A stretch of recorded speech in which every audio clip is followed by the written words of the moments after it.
That car is dead. The words landed like a hammer, cold and final. People standing nearby turned to look, some with sympathy, others with quiet judgment. The single dad standing beside the old, rusted car didn't argue. He just nodded slowly, as if he had heard those words his whole life. But what no one knew, was that in just 30 days, that same, dead, car would become the reason an entire room fell silent, and one powerful CEO would question everything she thought she knew about people. Before we begin, if stories like this touch your heart, make sure to subscribe to Echoes of Stories, like this video, and share your thoughts in the comments. Your support helps these stories reach more people who need a little reminder that kindness still matters. The story begins in a quiet corner of a busy parking lot in Chicago. Ethan Cole wiped his hands on a faded cloth, leaving streaks of grease across his already worn jeans. His car, a beaten-up 1998 sedan, sat in front of him like a stubborn puzzle. The engine had given up days ago, and every mechanic he had spoken to told him the same thing: it wasn't worth fixing. But Ethan didn't have the luxury of not worth it. As a single father raising his 8-year-old daughter Lily, that car was more than metal and bolts. It was how he got to work. It was how Lily got to school. It was their connection to a world that didn't always make space for people like them. That morning, a sleek black SUV pulled into the parking lot. It stood out immediately, shiny, expensive, and completely out of place next to Ethan's worn-out vehicle. From it stepped Victoria Hale, a well-known CEO of a major automotive company. She was visiting the area for a business inspection, dressed sharply and walking with the kind of confidence that came from years of success. Her eyes landed on Ethan and his car almost instantly. She watched for a moment before walking closer, her heels clicking against the pavement. "You're wasting your time," she said bluntly, crossing her arms. "That car is dead." Ethan looked up at her, surprised but calm. He gave a small smile. "Maybe," he said softly. "But I still have to try." Victoria raised an eyebrow, clearly unconvinced. "Sometimes trying isn't enough. You need to know when to let go."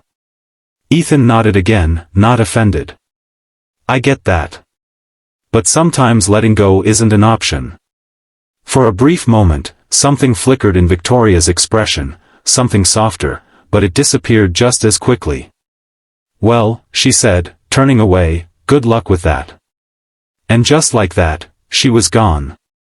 That evening, Ethan returned home tired, his hands aching. Lily sat at the small kitchen table, drawing with crayons.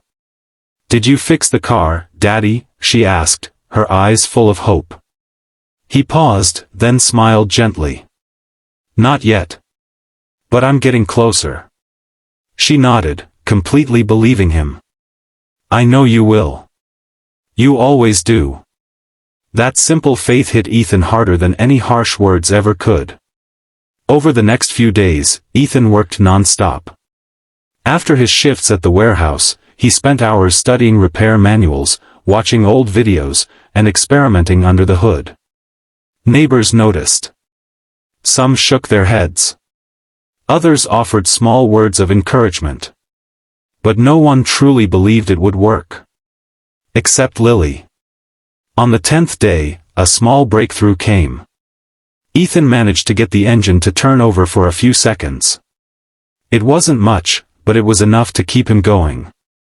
On the 15th day, a local parts shop owner, Mr. Jenkins, noticed Ethan's determination and quietly handed him a used but functional part, free of charge. "Kindness goes a long way," Mr. Jenkins said with a wink. Ethan didn't forget that. By the 20th day, the car was showing signs of life. It coughed, sputtered, but it was no longer silent. Meanwhile, Victoria couldn't shake the image of that man in the parking lot. Something about his calm persistence bothered her, not because it was foolish, but because it challenged her. She had built her entire career on logic, efficiency, and results. Emotion had no place in her decisions. And yet, she found herself wondering, what if she was wrong? On the 30th day, Ethan stood in front of the car, his heart pounding. Lily stood beside him, holding his hand tightly. "Ready?" he asked. She grinned. "Ready." He turned the key. For a moment, nothing happened. Then, suddenly, the engine roared to life. It wasn't perfect. It rattled and growled, but it was alive. Lily screamed with joy, throwing her arms around her father. Ethan laughed, tears forming in his eyes. They had done it. Word spread quickly. What started as a small, unnoticed effort had become something people wanted to see for themselves. A week later, Ethan received an unexpected invitation to showcase his work at a local automotive innovation event. He almost said no. But Lily insisted. "You have to go, Daddy," she said. "People need to see what you did." When they arrived, Ethan felt out of place among polished displays and high-tech prototypes. And then he saw her. Victoria Hale. She recognized him instantly, her eyes widening in disbelief as she looked at the car beside him. "You," she began, stepping closer. "You actually fixed it?" Ethan smiled, a little shy. "Yeah. Took some time, but it runs." Victoria walked around the car slowly, examining it. The room seemed to quiet as people noticed her interest. "How?" she asked finally. Ethan shrugged. "A lot of trial and error. Some help from kind people. And a reason not to give up." He glanced at Lily, who stood proudly by his side. Victoria followed his gaze, and something shifted inside her.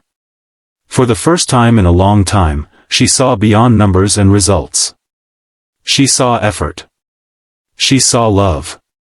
She saw resilience. Without another word, she turned to the crowd. "This," she said, her voice steady but filled with something new, "is what innovation really looks like." The room fell silent. Not because of the car, but because of the story behind it. Later that day, Victoria approached Ethan with an offer. Not a handout, not charity, but an opportunity. A chance to work with her company, to bring his hands-on creativity into a world that had forgotten the human side of engineering. Ethan hesitated at first. But then he looked at Lily. And he said yes. As weeks turned into months, Ethan's life changed. Not overnight, not magically, but steadily, built on the same persistence and kindness that had carried him this far. And Victoria? She changed too. She began to listen more. To see people, not just outcomes. To understand that sometimes, the most valuable things in life couldn't be measured. All because one man refused to give up, and chose kindness, even when the world told him it wasn't enough. In the end, the dead car wasn't just fixed. It brought something back to life in everyone who witnessed the story. And maybe that's the real lesson here. You never know what someone is carrying, or how far a little kindness can go. So the next time you see someone struggling, don't be quick to judge or dismiss. Because sometimes, the quietest efforts create the loudest impact.